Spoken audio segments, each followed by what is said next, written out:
Shri Krishna, Shri Krishna, Shri Krishna, Shri Krishna. Gurur Brahma, Gurur Vishnu, Gurur Devo Maheshwaraha, Guru Sakshat Param Brahma, Tasmai Shri Gurave Namaha, Tasmai Shri Gurave Namaha. When we look at this world, what thoughts come in our mind? That determines the kind of mind we have. So if when we look at the world, our thoughts are of this kind, such as, this world is horrible, you should be very careful. Here every second person is a cheat. And therefore, be careful. If these kinds of thoughts come in our mind, we can understand what are the contents in our mind. If the kinds of thoughts come in our mind are like this, oh, this world is a place where you can have any amount of indulgence, any way, like animals, then we understand what is the kind of mind we are entertaining or owning. Or when we look at this world and appreciate the greatness of the Creator who has created such a most beautiful world, that determines the kind of mind we are owning. And therefore, here is the first training given to us, that let us start looking at the world in such a manner that we do not become victim of our desires when we come in contact with the world, first principle. And second thing, not only we don't become the victim of our desires, but we do not act in this world in such a manner that we do not increase our balance of likes and dislikes. Two things. Let our interaction with the world be such that it is not adding raga dvesha to our heart, and let no interaction be a reflection of our own likes and dislikes or desire and passions. If this kind of orientation is initiated in our life, then we have entered on the spiritual path in the perfect manner. Now, one very important principle with Bhagwatam, Gurumeva Vigachet Samit Panihi Shrotriyam Brahmanishtam. And we are already afraid, theek hai, apne ko nahi. Then we go and read Bhagavad Gita. Who is qualified for Bhagavad Gita study? And we fit the best fit. How come? Bhagavan says, Api chedasi papebhya sarvebhya papakrittamaha. Those who are holding doctorate in sinful living. Who are those? All our hands and legs will go up.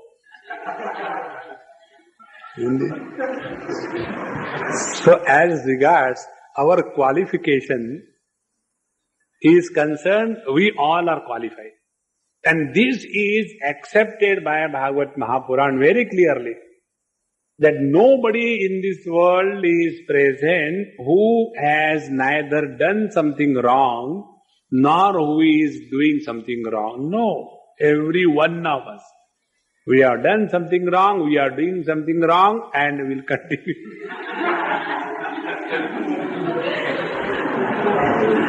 Isn't it? Therefore, instead of condemning ourselves, let us pity ourselves. And in that pity, let us give us an opportunity. And how we give this opportunity? This giving opportunity to ourselves in the path of devotion is technically called as prayashchit.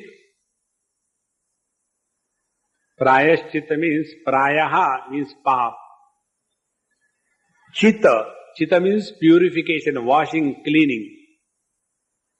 So prayashchitta means when whatever right or wrong we have done, we have to now rectify.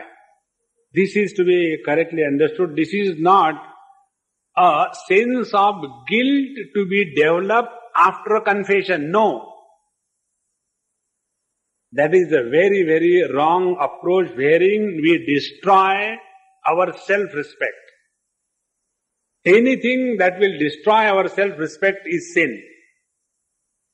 As much we respect everyone in this world, as much we respect the Lord, that much self-respect we must have. Those who lack self-respect can never walk the spiritual path. If all the time I have a guilty feeling about me, papoham, papa karmaham. No, such a person can never progress in life. As much we have the magnanimity to forgive others, that much magnanimity we must practice to forgive ourselves and come out of these wrong channels of action. That positive approach is called as prayashchitta. There was one girl who came to our ashram long time back. I don't know where is she now. So she left halfway. And she was a typical case of this guilt and confession. Very typical case. He was convent educated and I was here that time. So every now and then she will be in a very depressed, dejected mood. So, will you please tell me something? What is that? I had done this thing and at that time about 5 years back and a very bad thought has come in my mind about Swamiji or about this thing. What I should do? I should take Brahmarpanam, Brahmahavi, Brahma. Jump instead. Don't drink it. So we have to come out of that guilty feeling. Friends, remember, with a guilt in your heart, you can never pray. You pray upon. You don't pray to. Therefore, this is one of the most essential cardinal principle of spiritual life. And this is demonstrated in a character called as Ajamil in the subsequent pages. So, yes, we have done something wrong. Now we regret. But we don't carry the load of regret. The regret is converted into a spiritual sadhana if we do not repeat the same mistake in our life. Otherwise we become professional regretful people. Isn't it? On Sunday we regret. I think last week I had destroyed, I think I will never do it again. Again Monday comes. Now what can I do? Monday is like that. And then we start from Monday till Saturday and all our stamina, everything is over. We fall not only physically, but we fall in our own self-respect. And then we want to go and see somewhere in a frustrated mood. Oh Lord, please, I never do it again. You must have seen those who are addicts. When they come and talk, you see how pitiable condition. Swami, I promise I will never do it again. I never drink. I'll never smoke. When somebody talks this language, the guarantee is tomorrow he will come, Swamiji, machis dena.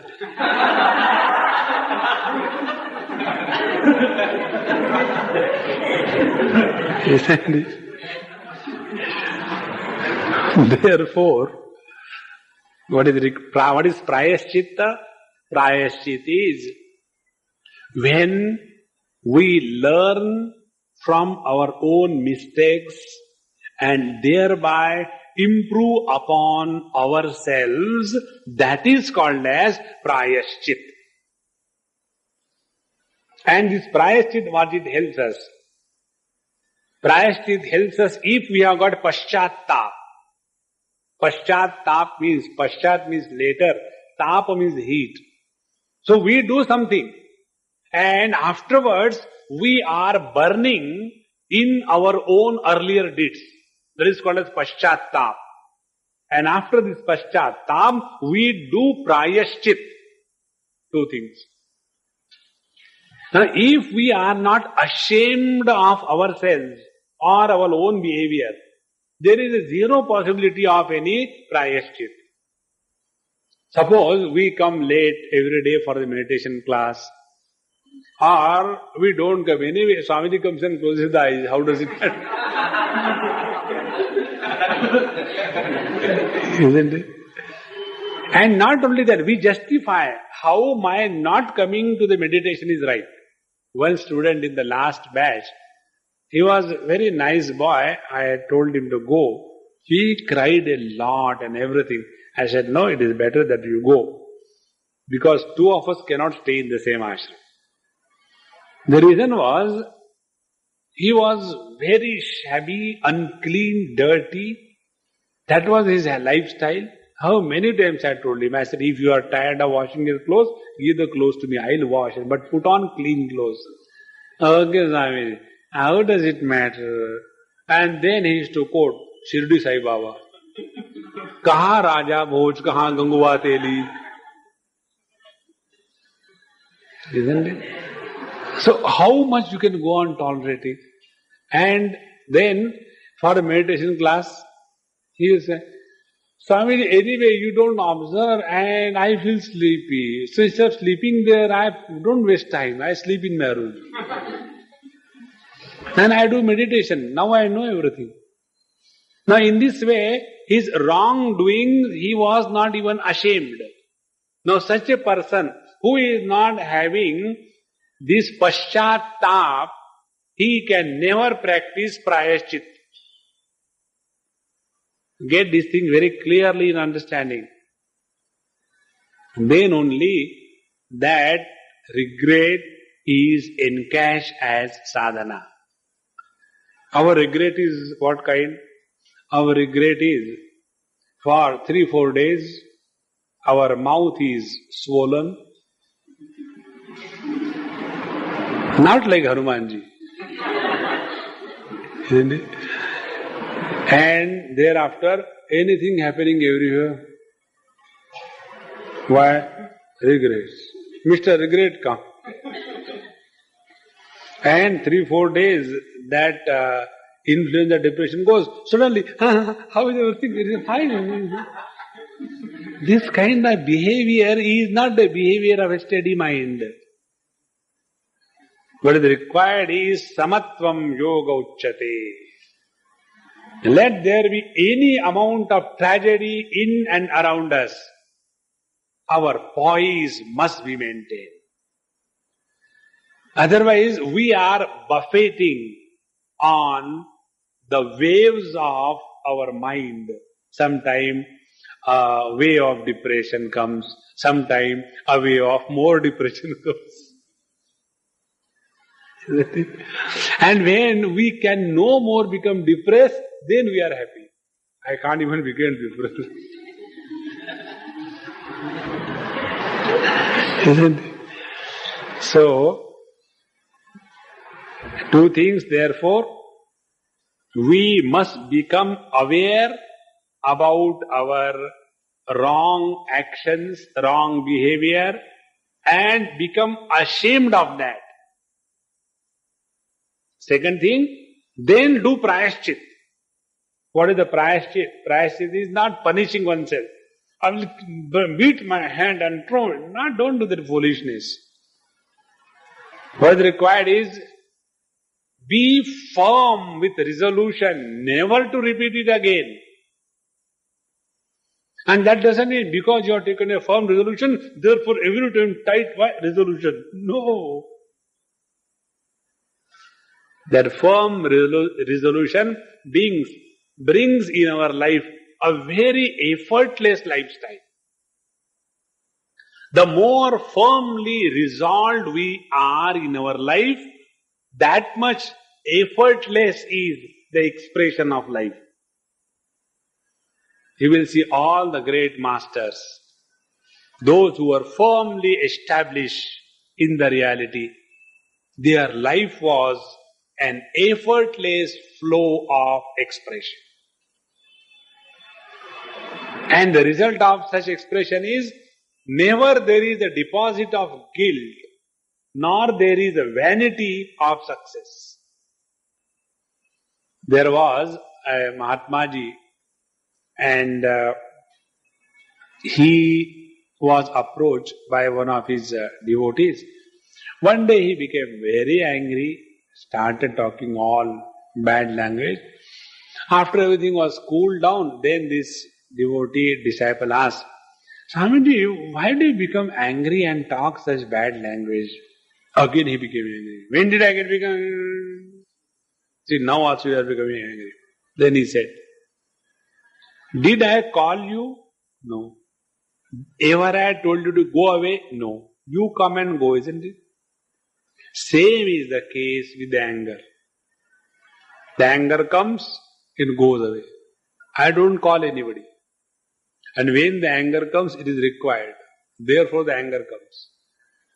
And when it is not required, the anger goes away. Like you come because you are required in the God's design to come here. You go because you are required to go away to save me. No?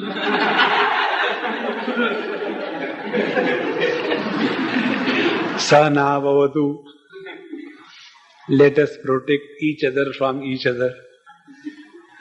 In the same manner, that is why when the great masters, when they scold somebody, become angry, shout, there is not a trace of hatred or any impression on their mind, like a small innocent child.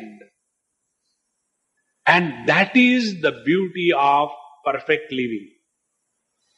Normally what we understand, Mahatma means what? He should be like a statue, like Vivekananda statue.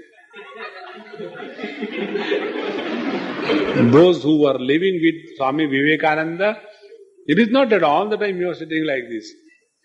When it was required, he has shouted at people. When it was required, he gave kicks. When it was required, he was able to hug. And in all this, there was not a trace of impression on his mind. So, this is one important principle demonstrated in this, that let us not condemn ourselves for whatever bad we have done. If we start forgiving ourselves, then the Lord will forgive.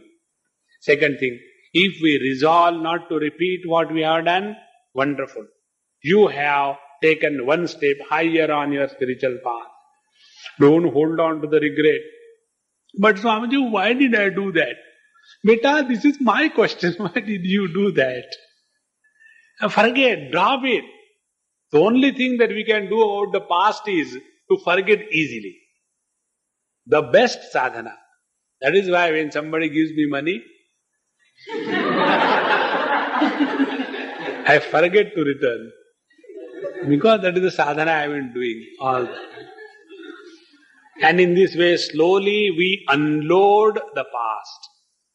And to the extent we have unloaded the past, to that extent we are light in the present. The elderly grahasthas with 3-4 children and 4-5 grandchildren, and I am just giving a lower estimate. You will see their face and eyes and all that on the tense. Why? They are carrying the load of their children 6, their wives 6, their children 6 per head, and such a big load. If I leave this family, what will happen to this family? And all are praying to the Lord, Bhagwan, put off. And you see the great masters, they are functioning in this total world, guiding millions of seekers, heading hundreds of projects, and yet relax. Any time they want, they can sleep. Any time they want, they can get up also.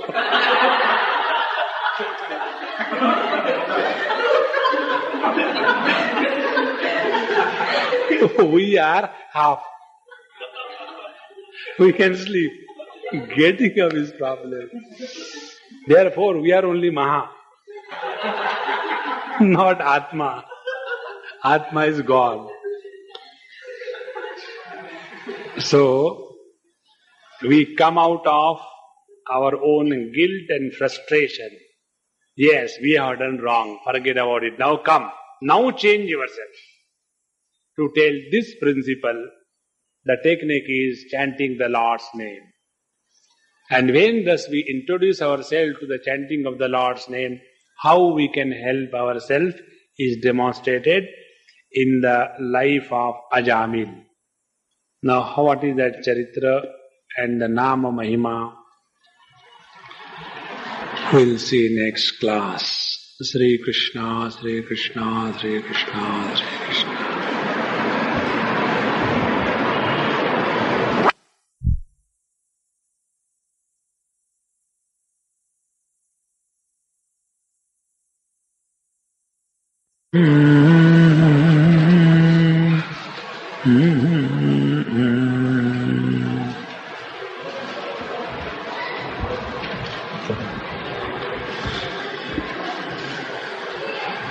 Two impurities in our mind persecute us throughout our life, and the persecution becomes more intense towards the end of our life, when we have all the time of the world available at our disposal.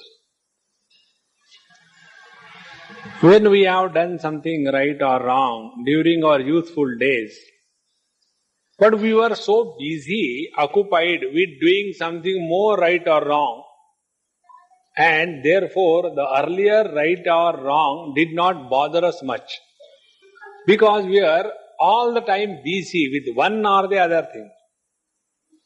And then the time comes when we are retired. The meaning of retired is, even when the government is really tired of us, we are asked to leave the post. Actually, government job is such a job that who is good for nothing is fit for government job. There is no competition, there is no abilities, there is no qualification, there is no nothing. And yet we can stick like a post stamp to that chair till we are made to retire. Given a choice, no government servant will like to retire. Therefore, they have made a rule. And that rule is to declare that we are really tired of you. Therefore, retire. So, till the last evening, that man, towards the end of his career, he is a very important person, very busy with one or the other thing. No time, all the time people around him. And he is very busy. And next morning comes, he has nowhere to go. He has nowhere to reach. He has nothing to do. And he is not wanted by anybody. The worst calamity that human beings face in life, when they have to accept this fact that they are no more wanted by anybody, even as a criminal. And then all that was acquired, earned by us during our active life. Like you must have seen many elderly people, what they do. One day they will take out the old trunk, and in that old trunk, what are the things kept? And then there are some useless files and papers and letters. And then they'll go on reading those letters. Oh, this is the kind of letter I wrote to her.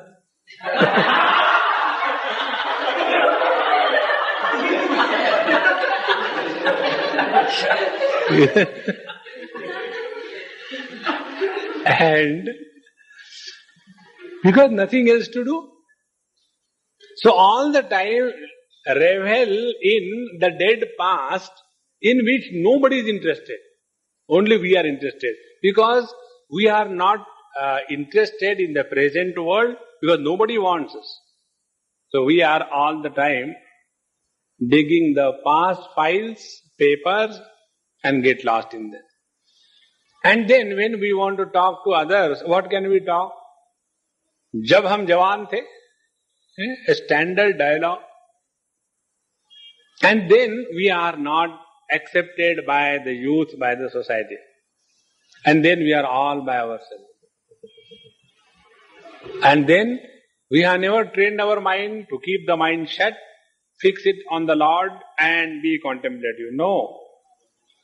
The result is all that omissions, unwanted commissions that we have gathered over the period of time, that now comes out one by one. And then one feels, alas, Swamiji, you should have come in our life 50 years back. Why? From last 50 years we have done so much that even if I am to pass a judgment on myself, I'll condemn. And that self-condemnation of one's past life is called as guilt. And this guilt does not allow that old person to sleep. This is the reason why elderly people don't get sleep. And all that is coming out one by one, one by one. And then, what is to be done? Kurute Ganga Sagar Gamanam Vrata Paripalanam Athavadanam. There was one camp in Mahabaleshwar. Recently, some other Swamiji conducted it. And some of our regular students who come Chinmaya Mission, they also went. And after they came Swamiji, it was Ashtavakra Gita, and we really enjoyed. How many? About 150 people, or maybe about 180 or 200 people. That's very good. How many days? 15 days. What was the average age of the participants? Average age of the participants was 74. Isn't it? Now at that stage, whether Ashtavakra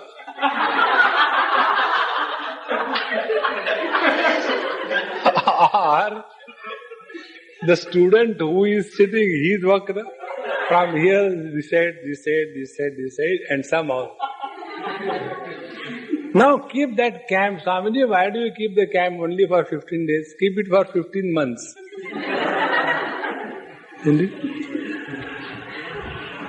So, in that old age, we want to wash away all the sins, the guilts. Then we go to Tirtha Kshetra. Therefore, you go to Tirtha Yatra and see all the oldies are there. Because all that they have done, now they want to go to Gangaji and wash. Therefore, Godrej company has been kind enough to produce a Ganga Sabun. You don't have to go there. Pavitra. Isn't it? So, they go to the holy places, then take bath, and then practice charity. And be very attentive. And external material objects are utilized for cleaning the guilt in the mind, which is subjective and subtle. See? And this can never be successful. And therefore, when such people go to these holy places here and there, and they come back and then they have a commentary. I went to their Haridwar. Oh, horrible. I will never go in my life. What have you seen in Haridwar? Another oldie asked the former oldie. Yes, I went to Har Ki Paudi and so much of rush and I don't know. I never knew there are so many papi people in India, such a big rush over there. And then the first person. But what you have seen? Only Har Ki Paudi, yes. Have you seen Paratha Galli? No. Then what you have seen in Haridwar? Look here. So you go all the way to Haridwar not to take a holy dip in the Ganges but to see Paratha Galli. And you go to that Paratha Galli, sometime there you see same board on about 200 shops. Original Parathe ki dukaan. And you go there and if that you have done, then you have really done the Haridwar. Otherwise what you have done? And in this way we go to Haridwar to wash our sins of commissions and omissions, and after going there we get lost in Paratha.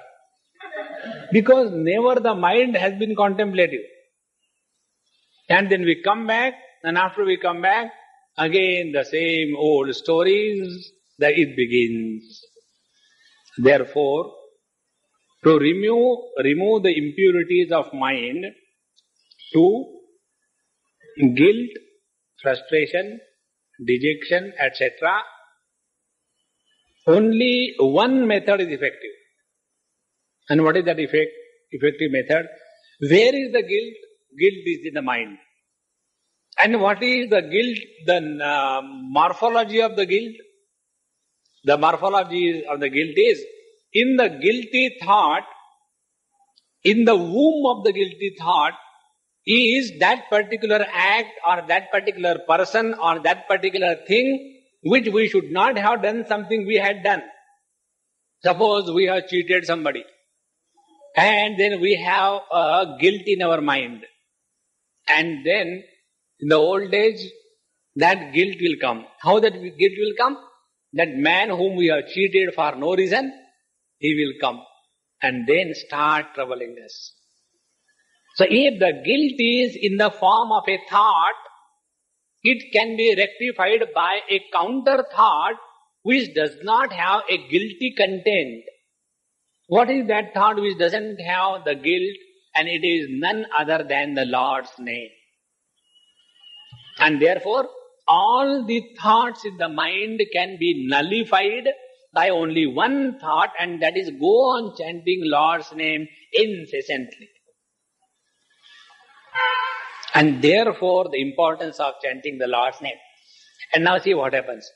When you are chanting the Lord's name, that time our mind is occupied. So thoughts are there. So it has not become laya, it is not absorbed. And therefore that mind is now no more allowed to gurgle out the guilty feelings, guilty thoughts. Because the mind is now busy with the divine thoughts. And when the quantity or the frequency of divine thoughts outwits the guilty thoughts, thereafter the guilt becomes nullified. And this is the glory of chanting the Lord's name again and again, nothing else. So, to indicate the importance of chanting the Lord's name, to purify our heart, the story of Ajamil is given in Bhagavad Mahapuran.